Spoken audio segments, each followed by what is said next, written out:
Genesis 19. The two angels came to Sodom that evening when Lot was sitting at the gate of Sodom. Lot saw them, got up to greet them, and prostrated himself on the ground.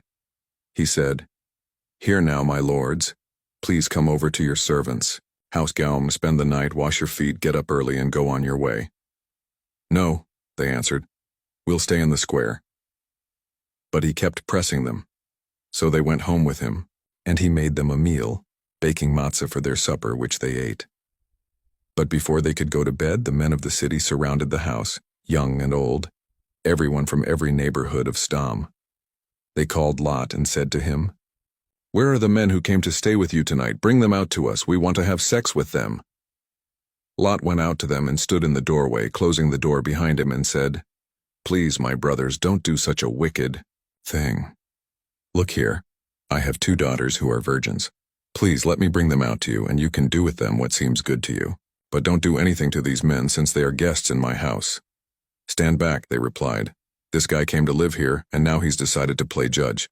For that, we'll deal worse with you than with them." Then they crowded in on Lot, in order to get close enough to break down the door. But the men inside reached out their hands, brought Lot into the house to them, and shut the door. Then they struck the men at the door of the house with blindness, both small and great, so that they couldn't find the doorway. The men said to Lot, "Do you have any people here besides yourself?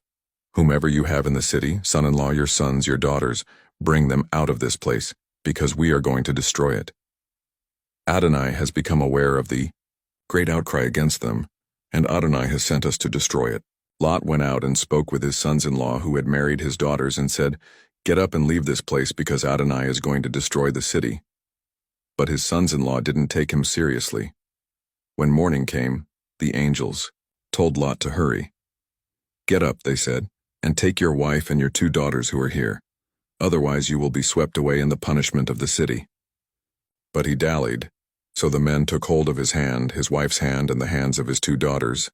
Adonai was being merciful to him, and led them, leaving them outside the city. When they had brought them out, he said, "Flee for your life. Don't look behind you, and don't stop anywhere in the plain, but escape to the hills. Otherwise you will be swept away." Lot said to them, "Please no, my lord. Here your servant has already found favor in your sight, and you have shown me even greater mercy by saving my life. But I can't escape to the hills, because I'm afraid the disaster will overtake me and I will die. Look, there's a town nearby to flee to, and it's a small one. Please let me escape there. Isn't it just a small one? And that way I will stay alive."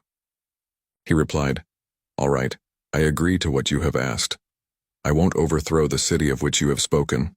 Hurry and escape to that place, because I can't do anything until you arrive there."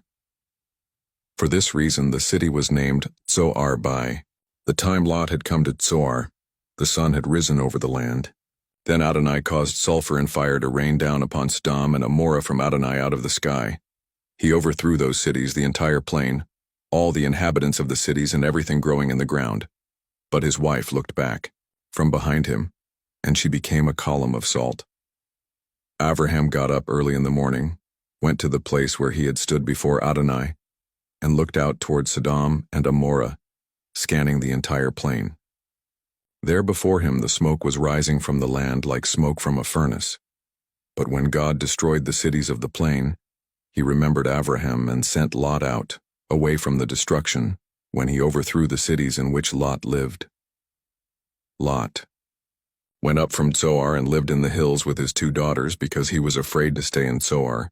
He and his 2 daughters lived in a cave.